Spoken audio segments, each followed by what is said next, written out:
Let's get started because we have a lot to go through tonight. Welcome to Smilow Shares with Primary Care. Let's see, Renee, do we have the slides up? My name is Ann Chang. I'm a medical oncologist and Chief Integration Officer Deputy CMO for Smilow. And this is a series that Karen Brown and I put together, really focusing on primary care and relationship with Smilow. Can you advance to the next slide? Thanks. So it's a monthly lecture series that really focuses on primary care perspectives on cancer and hematology. And this is really done with Karen together. The faculty panel has primary care docs as well as Smilow physicians. And we like to focus on a particular region, even though our audience is from across the entire network. So today we're doing lung cancer for Lung Cancer Awareness Week and really in Bridgeport. And this is always the first Tuesday of the month from 5 to 6 p.m. And, you know, this is really there's so much going on in cancer and hematology right now that we felt that this is really important to share with primary care and specifically around questions that you have. Karen, do you want to add anything? No, I'll just echo your welcome. And we have an expression at Northeast Medical Group in primary care is we keep trying to work smarter, not harder. And that's because we have a lot to do in the primary care world. And so sessions like this are invaluable to help kind of guide us in the collaborative approach to new malignancy. And making sure patients get the care they need. So I'm thrilled that we're getting this off the ground. Fantastic. So it's very case-based. We actually have 3 cases tonight. I'm going to talk through aspects of screening and locally advanced disease and metastatic disease. We do want to have some time at the end for open Q&A. So if you have, and we encourage you to submit your questions either through the chat. You can do that during the presentation, or you can wait till the end, or unmute and well, actually, I guess it goes through the chat. So, so with no further ado, let's get going and introduce our panelists. Karen, do you want to start? Sure. So I'd like to introduce Dr. Steve Benaderet, a Michigan native, family medicine specialist in Westport. Under his leadership, patient care and quality scores have been amongst the highest in NEMG, and he is now the anchor of a new and expanded primary care office. He graduated from New York Medical College and completed his family practice residency at Stanford Hospital, where he also served as chief resident. He has 12 years of NEMG practice affiliation and is the regional medical director for the Fairfield area. I'd also like to introduce Dr. Daniel Rudolph. Dan is a pulmonologist in Trumbull and Fairfield and has over 40 years of experience in the field and over 35 years of affiliation with the Bridgeport Hospital Pulmonary Group. He has extensive experience in sleep apnea, pulmonary vascular conditions, and a very special interest in lung cancer, and developed the bronchoscope program at Bridgeport Hospital to include endobronchial ultrasound for staging lung malignancy. And that's one of the reasons he's here. He graduated from New York University in 1982, attended medical school at NYU, and completed his pulmonary fellowship at Albert Einstein. He has offices in Fairfield and Trumbull and is accepting new patients, highly regarded in the community. Fantastic, thank you. I'll introduce Dr. Sarah Goldberg. She got her MD from Mount Sinai and trained in internal medicine at MGH in Boston and completed her fellowship at Dana-Farber. She's an associate professor in medicine, the division chief for thoracic oncology, the research director for the Center of Thoracic Cancers, and associate director of our HEMONC fellowship program. Her research interests include personalized medicine, immunotherapy for non-small cell lung cancer, and a focus on EGFR mutant lung cancer and brain metastases. Dr. Mike Cohenuram is a medical oncologist For Smilow Cancer Hospital, his primary focus is lung cancer. He also sees breast cancer. He trained at, he went to med school also at Mount Sinai and did his residency at Brown and his fellowship here at Yale. He participates in the disease-affiliated research teams in thoracic oncology and breast cancer. He has been included on Connecticut Magazine's top doc list for several years, and his focus is patient-centered compassionate care. And then finally, Dr. Mase, Vinnie Mase, did his thoracic fellowship at the Brigham and Women's Hospital and completed his training in 2016. He's the site director for thoracic surgery at Bridgeport Hospital and Park Avenue Medical Center. He has over 24 years of Army experience, both active and reserve time, and he's been the leader for lung cancer screening and in Smilow in Bridgeport, in the Bridgeport area, and promoting military civilian medical affiliations. Welcome to our very distinguished panel tonight. So fantastic. I'm going to turn it over now to Steve, who's going to lead us off with case number 1. Great, thank you so much, and thank you for the lovely introduction. It is overstated. So, as a primary care doc like you all, we run into these things all the time that we do one test and find out something else. So the first case is sort of based off of that. You have your 63-year-old male patient who's returning for his annual exam, who's been your patient for many years, struggles with weight, BMI 32.3, has lacked some motivation to exercise over the years, but he's generally healthy. He socially drinks, has never smoked, has no real significant past medical, surgical, or family history. Currently, he's not taking any medicines, doesn't take any supplements. During your exam, he notes no complaints. He states he's doing great. He's looking forward to his upcoming retirement. However, in the past few years, his LDL has continued to change. And he started off in the low 100s years ago, and it's been creeping. Now his LDL is 158. So you appropriately order a coronary calcium score, which the great news is you get a coronary calcium score of 0. However, incidentally found is, and we're going to go over that case now with Dr. Rudolph. Thank you, Steve. Thank you, Steve. This incidental pulmonary nodule problem is challenging for both primary care and for pulmonologists because they're so common. The Fleischner criteria, which is what radiologists base some of their reading on, was developed to evaluate the risk of malignancy. So when we have cases like this, what the radiologists don't appreciate and what we have to appreciate as primary care providers and subspecialists who deal with this is the risk stratification for these pulmonary nodules. That's part of the Fleischner criteria, although the radiologists aren't including it. But when you look at the Fleischner criteria on the slide that I brought, you can see that it is complicated algorithms, but if you simplify it, there is a low risk and high risk category, which all patients should be evaluated for. And as you probably know, risk includes smoking, chronic lung disease, occupational exposure to pulmonary toxins, and family history of malignancy or history of other malignancies. So when we look at these incidental nodules, not only do we have to look at the size, the shape, the morphology, but also have to understand the risk profile of the patients that are being imaged. Now, one thing about coronary screening that you probably know is doesn't have a complete chest image. It includes only about 2/3 of a lung image. So it's an incomplete image, and it very commonly can have associated incidental nodules that have to be evaluated.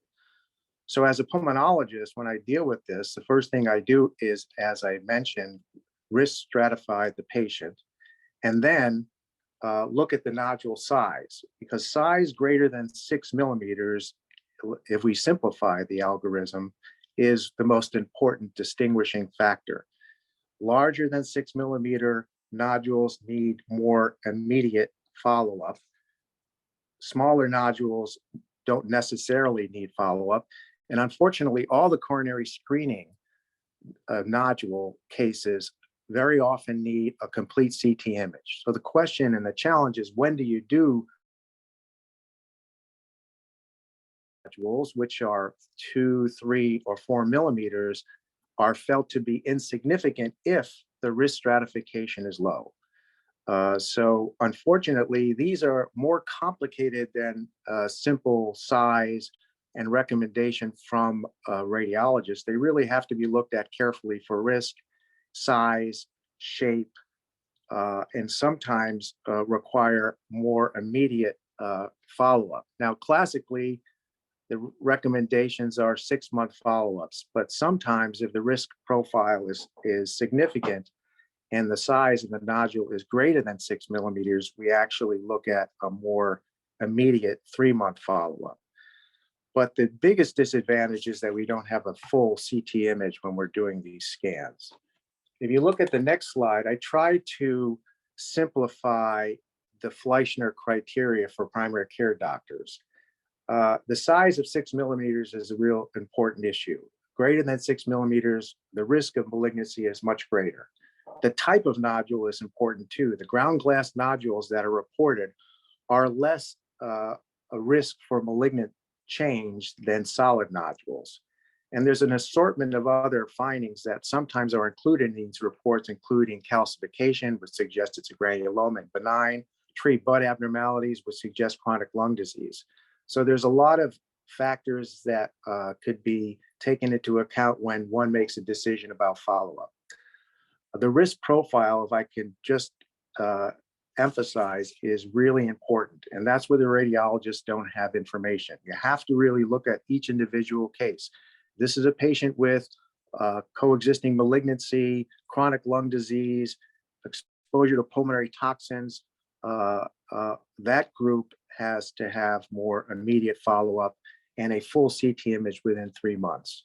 Others very often that are low risk, less than 6 millimeters or scattered multiple nodules, we can do longer interval follow-ups, and each one of those has to be taken into account individually. Some, if they're very small, 2 or 3 millimeters, do not need, if they're low risk, a full CT image. So those are the simple Fleischner principles that I thought we should discuss. In this particular case, if the risk profile was low and the nodule was less than 6 millimeters, we might not have to consider full CT image and follow-up, particularly if the patient is a younger age group, less than 50. If the patient's greater than 50 and there was risk factors, then we'd have to do a full CT image within 3 to 6 months.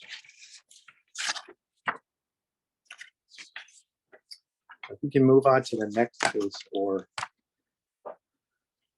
a discussion of screening CT imaging. Steve, if you want to go.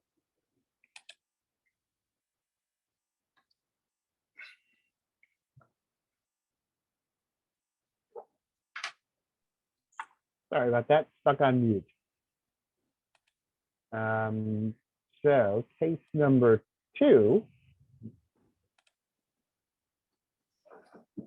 So your 52-year-old female patient returns for her annual exam. She's relatively new to your practice. She has a past medical history of controlled hypertension on an ARB, pre-diabetes that is currently diet controlled. Her family history includes a mother with breast cancer. Fortunately, your patient is up to date with her mammograms, which are normal. She rarely drinks since being told to watch her sugar. She exercises regularly, but notes occasional mild dyspnea that she believes is from deconditioning.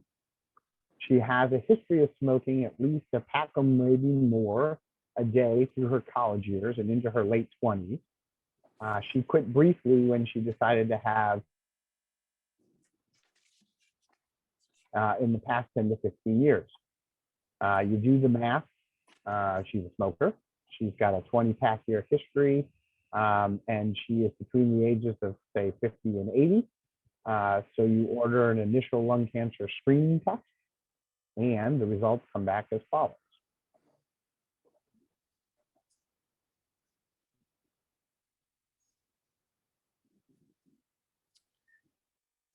So let me just jump in about lung cancer screening. There's another radiologic classification we use called lung RADS for evaluating pulmonary nodules in this high risk group.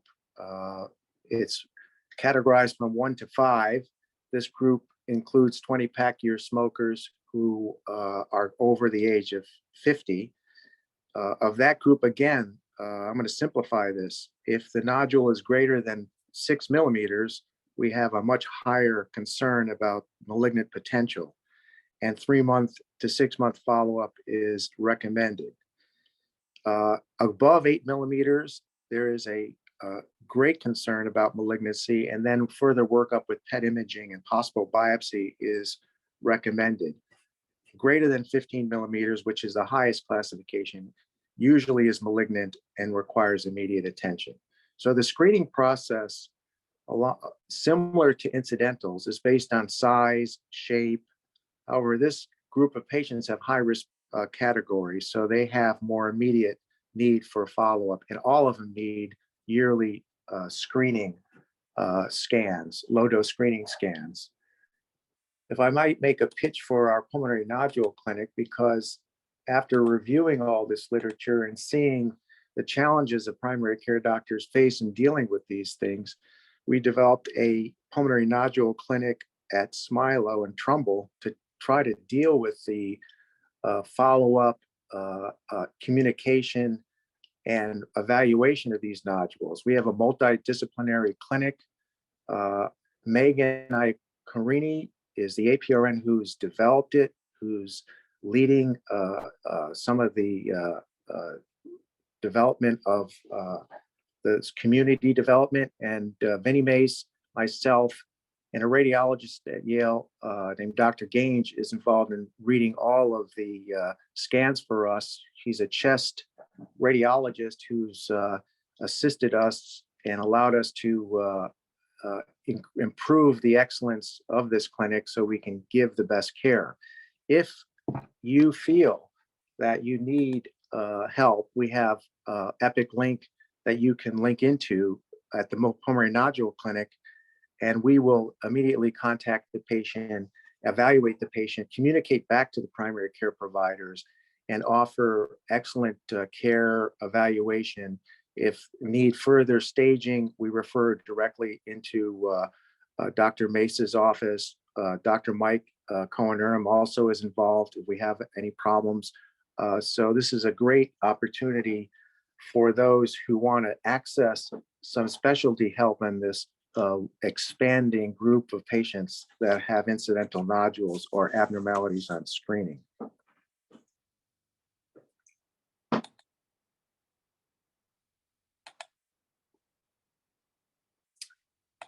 I think we can move on to the third case. Actually, so Vinny, do you want to, Dr. Mase, do you want to talk a little bit about that? Because you were trying to put some things in the chat, but that doesn't go to all the people who are attending. Can you go to the next slide, please?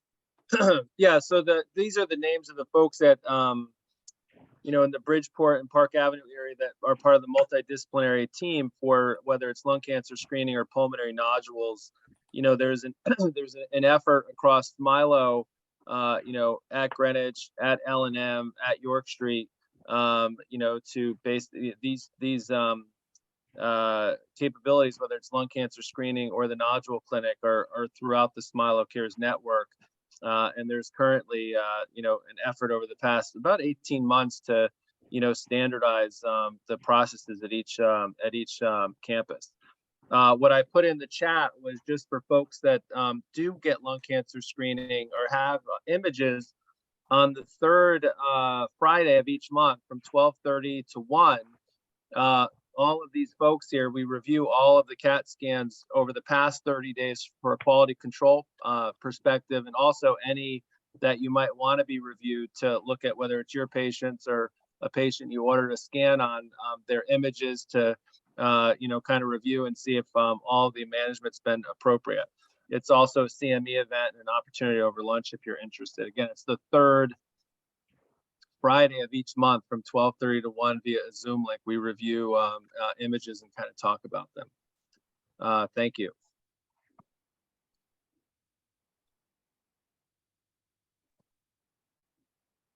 And now we're going to transition. We talked about mostly the first two cases were patients with without symptoms. It was an incidental finding, or lung cancer screening historically is patients that don't have symptoms. Dr. Cohenuram is going to talk about this PET scan in particular. Was a patient that presented with a cough and had a workup that wound up leading to the PET scan that you see here. Yeah. Hi, everybody. This is Mike Cohenuram. As I'm sure you've all seen, and this probably occurs as frequently as with the cardiac scans and screening scans, oftentimes you'll have a patient who presents with a persistent cough. They're empirically treated for bronchitis or pneumonia that doesn't resolve, at which point the next step is to go on to a CAT scan. And that's exactly what happened with this patient. And this led to a biopsy, to the PET scan. And obviously you can see a very large left-sided mediastinal mass with the tumor very close to the cardiac border. And that was really the challenge here. So Ben, I don't know if you want to talk a little bit about how you would view this from the standpoint of a thoracic surgeon and what your thoughts would be about upfront surgery. Yeah, thanks. We can go to the next slide, and just please, I'm a little chat deficient here in Zoom, but if you have any questions, just throw them in the chat and see if we can answer them. And for the most part, when we think about any of these patients, it's really a multidisciplinary approach. Of those patients that are operable, it's a multidisciplinary, multi-targeted approach. It's really each patient gets tailor-made treatment. Whether they get neoadjuvant treatment before an operation or whether they get surgical treatment, after they get chemotherapy. The multidisciplinary setting happens across multiple domains. There's a tumor board that meets at Bridgeport Hospital the second and fourth Wednesday, where it's a group of the thoracic surgeons, the board certified radiologists in thoracic surgery, the medical oncologists, radiation oncologists, pulmonologists. We review pretty much all the, new cases and complex cases to kind of, come up with a treatment paradigm that's tailored to the patient.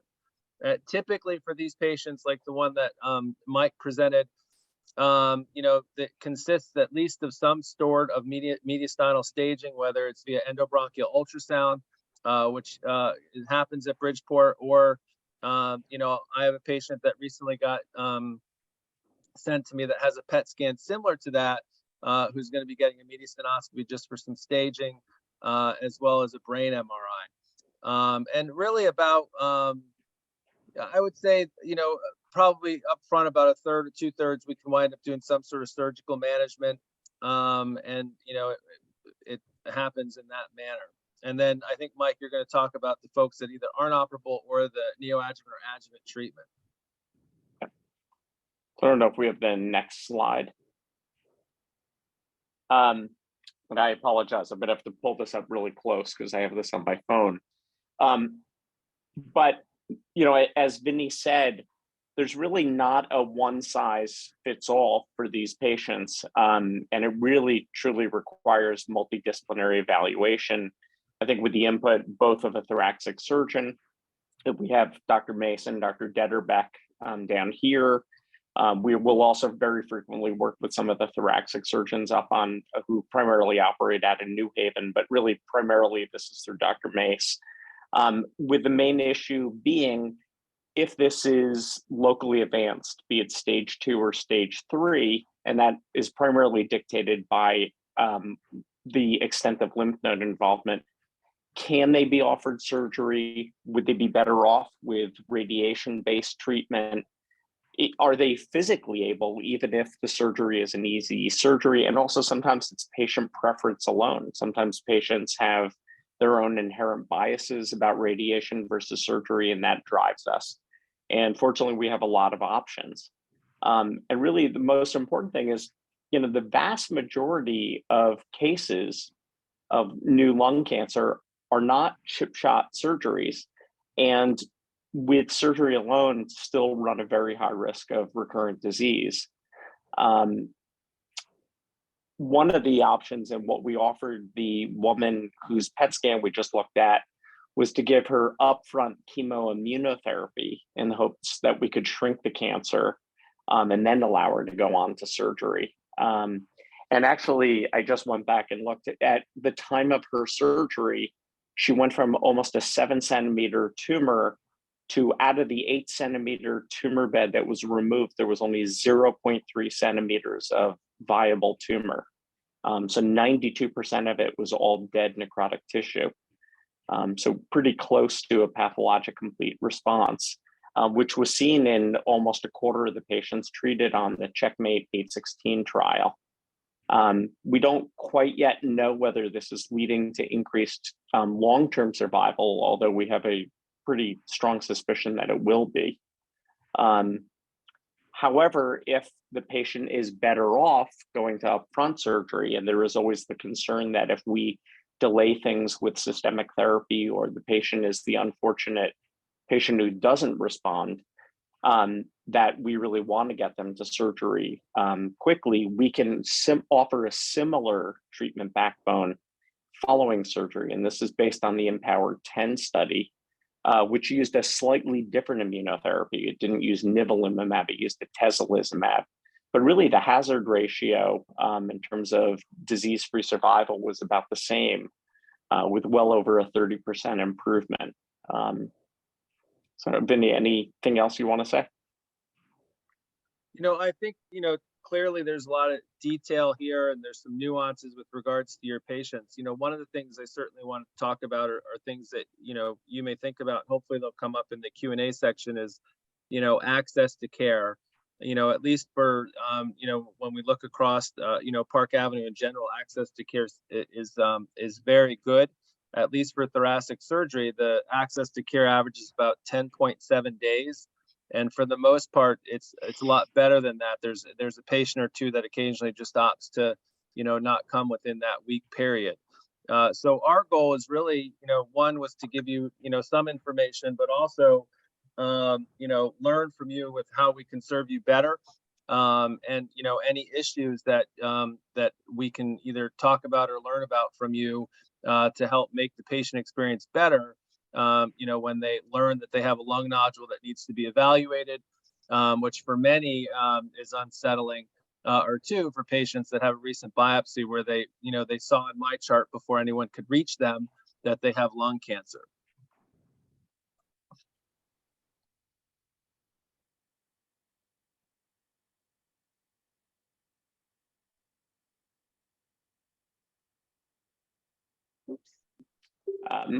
So it looks like Dr. Chang just told me, so she put a slide in about next day access, which really I think dovetails nicely with what Vinny just brought up.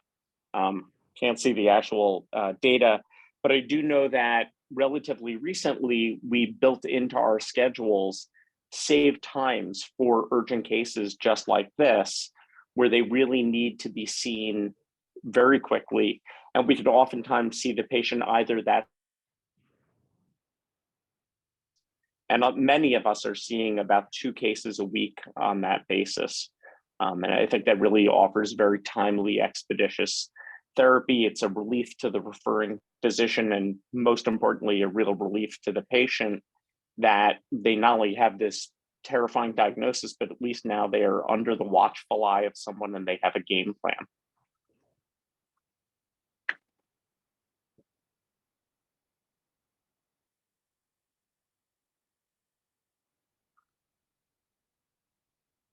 And Steve, I guess you're talking about case 3.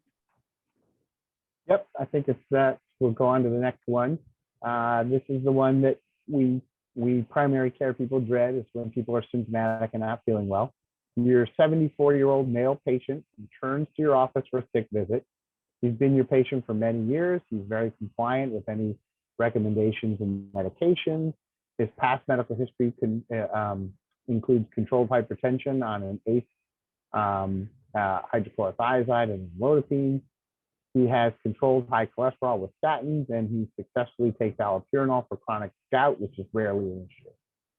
His family history includes a maternal grandfather dying of lung cancer. However, he worked in the coal industry, and it was blamed on that. His father passed in his 90s of old age, and his mother died of a stroke in her 80s. He is the oldest of 4 siblings, all of which have high blood pressure and high cholesterol. One brother has survived an MI. He rarely drinks, no more than a glass of wine at a family party. He has a very, very remote history of smoking for years in the military, but never that much. He's been in the office in the past for a bronchitis and even had a pneumonia many years ago. He presents today with complaints of some upper back pain and a persistent dry nagging cough that's been around for, as he quotes, a while, which when you question him, it's been present off and on for 6+ months. You decide to order a CAT scan of his chest, and this is where Dr. Sarah gets in to help us out. So, hi everyone. I'm Sarah Goldberg, a medical oncologist and at Yale, and it's really a pleasure to be here and to talk about lung cancer. So this, as Steve said, this is a case that as a medical oncologist, I feel like occurs all the time, but I think in reality, maybe it's not quite as common, but it does happen where a patient comes in who's extremely symptomatic. So a cough, severe pain, a lot of times more systemic symptoms like fatigue, weight loss, anorexia. And so in this case, this is not exactly the same patient, but it's a good example of something that the patient that was presented might actually have on imaging. A lot of times there's much more disease than we even would realize based on symptoms. And so this CAT scan here shows multiple lung nodules, really innumerable nodules, as well as adenopathy in the hilum and in the mediastinum, and bone metastases or bone lesions throughout the spine. After we see this on a chest CT, we often will then get a PET CT. That's typically the next step in a workup for this. And you can see here on this PET scan that you see multiple FDG avid lung nodules, as well as lymph nodes that are avid, and also liver lesions and bone lesions, all of which have FDG avidity. So really widespread metastatic disease that we can see on imaging. So I'm going to talk about how we think about workup and treatment for advanced lung cancer. And then we'll go back to the case and I'll follow up on what happened with this patient whose imaging we see. So it's actually, I think, pretty amazing how much we've learned in the last 15 to 20 years about the molecular characteristics of lung cancer. And in this slide here, I'm showing you specifically of non-small cell lung cancer. Back in 2004, we were first starting to learn about the molecular underpinnings of non-small cell lung cancer, specifically adenocarcinoma. I'm showing you there that back in that time, we knew about EGFR mutations and KRAS mutations in lung cancer, although we didn't really know much of what to do with it. Over the years, and I have another time point of 2009, we started learning about more alterations in non-small cell lung cancer. We learned about ALK fusions and BRAF mutations. We were starting to get more familiar with targeted therapies for these mutations, which I'll show you more about in a minute. By 2014, we again learned a lot more. We found out about an alteration called ROS1 and RET and MET, and we're really starting to become more advanced with our molecular profiling and DNA sequencing so that we can find more and more alterations in non-small cell lung cancer. If you click again, we'll show you where we are today. So this is today. I find it really amazing how many alterations you can find when you look for them in specifically in lung adenocarcinoma, as opposed to almost 20 years ago now, where most patients had no known alteration because our sequencing wasn't so good. We now can find a molecular alteration in almost all patients with lung cancer. And so in the next slide, we'll show you why this is relevant. So it's relevant because now we have some really outstanding targeted therapies that we use for lung cancer. And so this is that same pie chart that you just saw on the last slide, but attached to it are all the different targeted therapies that we have to treat lung cancer. And in this case, specifically advanced or metastatic lung cancer. There's different types of drugs that we use for each of these different alterations. In the kind of that brownish color, these are small molecule tyrosine kinase inhibitors. They're oral drugs. We have monoclonal antibodies in some cases. You can see that listed in blue for some EGFR mutations. And then kind of the newest class of drugs that we use to target alterations in cancer are antibody drug conjugates. These are antibodies that go after a specific alteration in cancer linked to a chemotherapy. So kind of like a smart chemo that finds the cancer and directly delivers the chemotherapy drug. And we have that now for HER2 mutations. You can see many of these are small pieces of the pie, but when you add them up, almost 50% of patients with lung adenocarcinoma will have a targeted therapy that we could consider for use either in standard practice or on a clinical trial. And next slide. Actually, next part of this slide. So why is this important? Well, it's because it's been shown over the years that targeted therapy can improve survival, sometimes quite significantly, in patients with advanced non-small cell lung cancer. So on the top right, I'm showing you a Kaplan-Meier curve.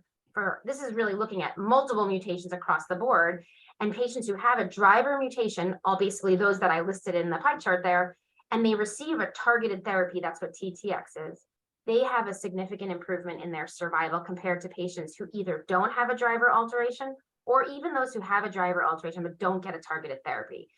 And then on the bottom, I'm showing you one specific example, pulling out the patients with EGFR mutant lung cancer. There have been many studies over the last several years looking at targeted therapy in this patient population. This is one of those trials. This is a trial that was published in the New England Journal of Medicine a few years ago, showing that our third generation drug, osimertinib, has a significant improvement in survival over even our prior generation of drugs, erlotinib and gefitinib.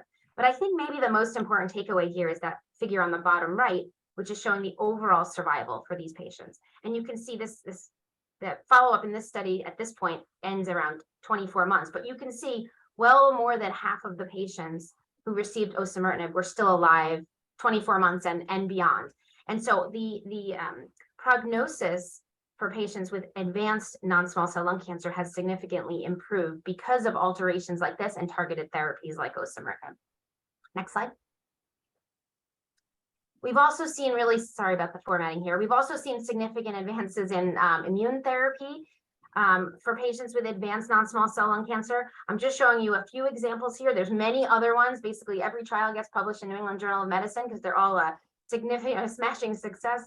When you compare immune therapy with chemotherapy, overall patients do much better with advanced lung cancer. This is showing you that on the left was a study with pembrolizumab, one of our PD-1 inhibitors. On the right, a study with atezolizumab, a PD-L1 inhibitor. Patients do much better when they receive immune therapy compared to chemotherapy, when they have the biomarker, which in this case is called PD-L1. And so with high PD-L1 expression, these patients are doing really well with a chemo-free regimen.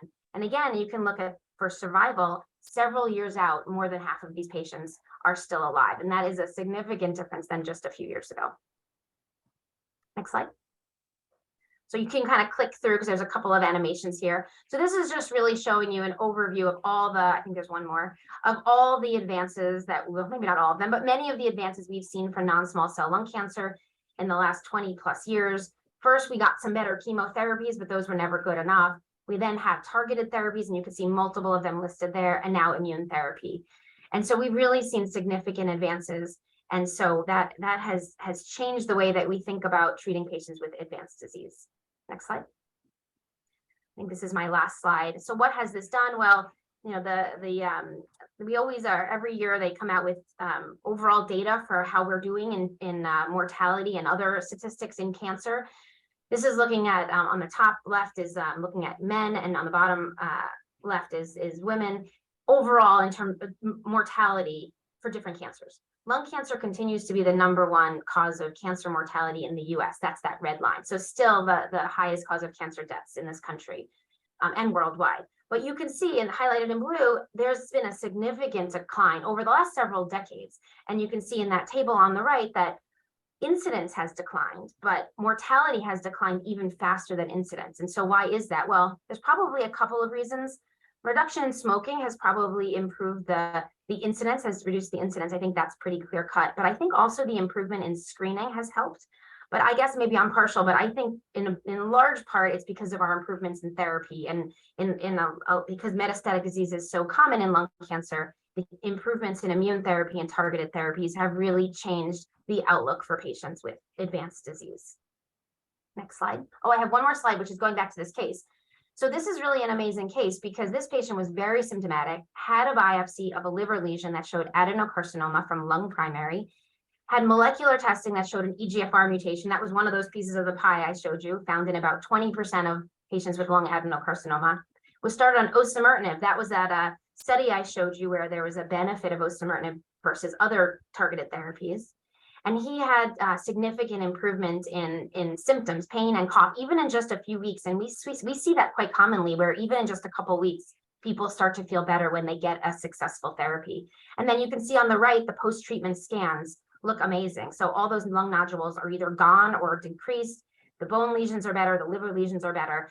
And this patient had an ongoing response still going on after 2 years. And again, this is something we often will see in clinic where people have significant reductions in disease that can last for many years. It's not a curative therapy. Our targeted therapies and immune therapies, when we treat advanced disease, don't cure the disease like Vinny's able to do when he does surgery, or we're able to do with radiation, but we really can see amazing benefit with some of our newer treatments. Next slide. So sorry, this went a little bit out of order here, but I wanted to just briefly mention some of the side effects, because this is something I think in primary care you either already have seen or you're going to start to see more often. Because as we see the benefit of so many of our treatments, we're using them more and more. We use them in metastatic disease to start, and now you heard from the others about how we're using them in early stage disease as well. And so when we use immune therapies, we're activating the immune system to fight the cancer, but it's not specific. And so you can see immune-related adverse events fairly commonly from our treatments. And here's just a summary of all the different inflammatory conditions that we cause with these treatments. Really, any organ system can be involved. It's important to know that the onset can be variable. It could be immediate or a few weeks or months later, but it also could be months or years after therapy is completed. So absolutely something that you should know about when you're seeing patients who were treated with these drugs. Most of the adverse events are treatable with steroids, but sometimes they require a long course. So something to be aware of and to consider when someone presents with a new symptom who's been treated with these drugs.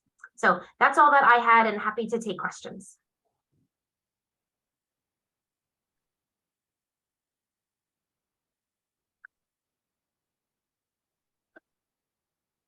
So now we are to the question and answer part of our program, and I'm glad to see that we have about 10 or 15 minutes left. Before we do that, I would like to ask those attending to make sure and complete that survey to receive the CME credit. And we'd love to have you come back again in December on anemia, and the first Tuesday in February on gynecologic oncology. So I'm going to turn it over to Karen for the Q&A. Good. And so far I'm seeing only one question, and I know people have more, so please type it in. And while you do, I'm going to ask Dan actually a question to tee off. So we use many different radiology services for lung cancer screening, and many different radiology services for any imaging where incidental nodules are found. And it is possible that some of the radiologists may give slightly different advice, whether it exactly follows Fleischner criteria or not. Have you seen that? And how quick are you to kind of overrule a bottom line on a radiologist's suggestion for the interval of follow-up imaging if it doesn't match your understanding based on the criteria you outlined? That's a great question. I'll first say, for medical legal reasons, it's very difficult to overrule a radiology recommendation, particularly if you decide the intervals should be longer. Most important issue is risk profiles. Mm-hmm. And the radiologists don't really have a sense of what type of patients they're dealing with. And I know that there are different opinions, and different radiologists will view different imaging differently. So we're kind of in a situation where you have to seek other opinions unless you feel confident as a primary care provider that you can make that decision. There is a problem in our community with two different radiology groups. Sometimes the imaging from one service is not available to the other. So very often I'm digging through old imaging to see if there's any previous imaging that wasn't compared. Comparison to prior imaging is also an issue if you're using different groups for primary care doctors. So my recommendation to you is to stick with the same radiology group as the original scan, and I would follow the radiology recommendation unless you have another subspecialty opinion that supports your decision, particularly if it's to ignore the frequency or the immediacy of the follow-up imaging. Because the last thing you want is to find out that there is a significant change in a nodule that you have decided was benign at a later date. So I don't overrule radiologists. I do bring patients in to make certain of the risk profile, and then I very often take command of what I do in terms of follow-up imaging, if that helps. No, it's very helpful. I think end of life and, life expectancy and informed decision making around that is probably something we could also justify, with or without specialty consultation with very explicit discussion. But I do see your point. Yeah, I agree. I think for older folks, I have 90-year-old patients that have incidental nodules, and at that age, the real question, if they have other medical issues, do you really need to go through the process of follow-up? And that's where the primary care doctor can be instrumental in dictating what the patient's wishes are and needs. But when you're dealing with a younger age group, it's a different challenge.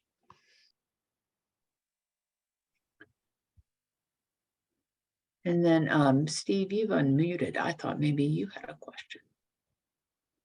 I do have a question, and I would say I put this up to any of the other panelists.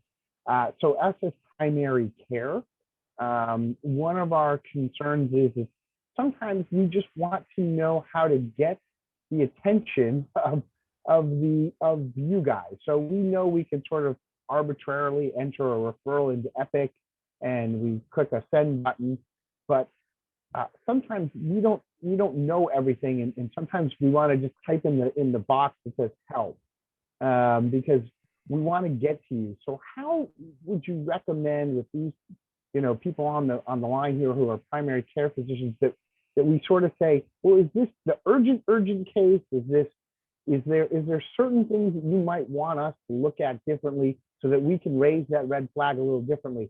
I was fortunate. Vinny came into my office, and literally, sadly, a week later, I had someone who did, lung cancer surgery, and I had happened to see him, and I got his phone number, and so I called him, and he got someone in the next day for me, and that was fantastic. But not everyone on this has each other's phone numbers. We don't all see each other, and we also primary care. We don't want to raise the red flag for someone who's not a red flag, but we also don't want to be the 10.4 days when it should have been the next day visit.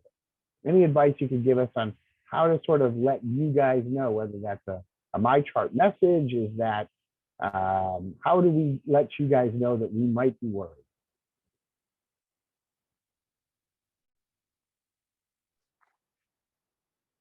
Steve, Shall I take it? Oh, go ahead. I'll comment that, I think any one of us, I will maybe speak for the group, would be happy to help guide you if you reach out. You don't need a phone number to email us or to, Epic message us. I often get calls or texts or emails from people saying, well, this is what's going on. What do you suggest? And I actually think it's helpful for a few reasons. First of all, we can help get the person in if it really is urgent, or even if it's not urgent, but the person just really wants to be seen, right? Sometimes even if it's not medically urgent, it's like emotionally urgent that the patient is seen, and that's really important too. But we can also suggest maybe some workup, to get things going while the appointment details are processing. I might say, oh, you have a CAT scan, that's great. We would also probably want a PET scan and a brain MRI. Let's get that started. So I think it's actually great to reach out to us, and I think any of us would be happy to help with initial guidance and expediting appointments. Yeah, and I think I asked Renee to put my cell phone in the chat too. You can always, call, call me anytime. Just what Sarah had said is sometimes that quick phone call, we can say, well, I'll see them, and if you're okay ordering a PET or getting a different kind of a CT, it helps when we see them. What I try and do is typically what happens is when you call us, it's likely that, you're in the room with the patient. And what I try and do is, touch base with them, hopefully either that night or the next day myself, just so that they know that we've talked. And at least for me, you can always give my cell phone to the patients. I'm happy to have them text or call me directly as well. Great, and I am seeing right here, 802-734-4231, especially for those of you in the Bridgeport region. I think the other thing that it probably bears repeating again is access to the pulmonary nodule programs and how that looks in the various regions. It looks like Bridgeport has a great one built out. What's the status of that in other regions where we have NEMG and other primary care clinicians? And do you want to take that? Yeah, I was trying to get so Renee actually put into the question and answer, and I'm not sure that everybody can see that. But that's the link to the lung screening that's across the network. And it actually shows you who the contact person is in New Haven, Lynn Tanui, Polly Sather, who the contact person is in Bridgeport and in Greenwich, et cetera. And so that's probably the best way.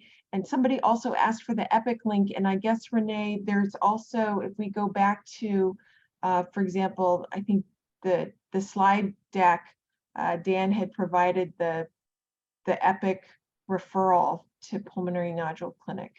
So that's that actually bears putting up again, because it's not intuitive when you search for it. You have to kind of know the name. So I don't know, Renee, if you can share that again. Megan. I think if you search pulmonary nodule on the Epic Order platform, it'll come up. It does. Dan was in my office with Megan, and we actually just tried it. I just opened up a patient's chart and I typed in the word pulm nodule, and it came up quite easily, actually. So it was pretty seamless. And if you keep on going, oops, go back. There's ambulatory referral to Pulmonary Nodule Clinic. I think we've done a really great job of creating a whole network for lung screening. That's actually work that's been headed by Xavier Lohr in genetics prevention and screening. And we have regular meetings of all the medical physician leaders, but also of all the coordinators, just to make sure that we're learning from each other and doing things in a standard way across the network. Hopefully that answers the question. Yeah, no, I think we've actually addressed all the questions. Are there, Steve or anybody else, do we have any questions for each other, or should we call it a successful program? Give everybody back 4 minutes. Good. Yeah, so thanks everyone for coming. Again, we have anemia that's teed up for December. Please send us some feedback about this program. Again, we're really trying to dial into questions and perspectives from primary care. I think the overall picture for lung cancer, I'm also a thoracic medical oncologist, as Sarah said, and Mike said, and folks on the screen, is that there really has been an amazing amount of research, and people are living longer and longer for something that previously was really a terminal sentence of a year or less. People, not everybody, but there are many people who are doing much better and living longer lives. So we're really excited about that. So thank you very much, everybody, and have a great night. Thank you.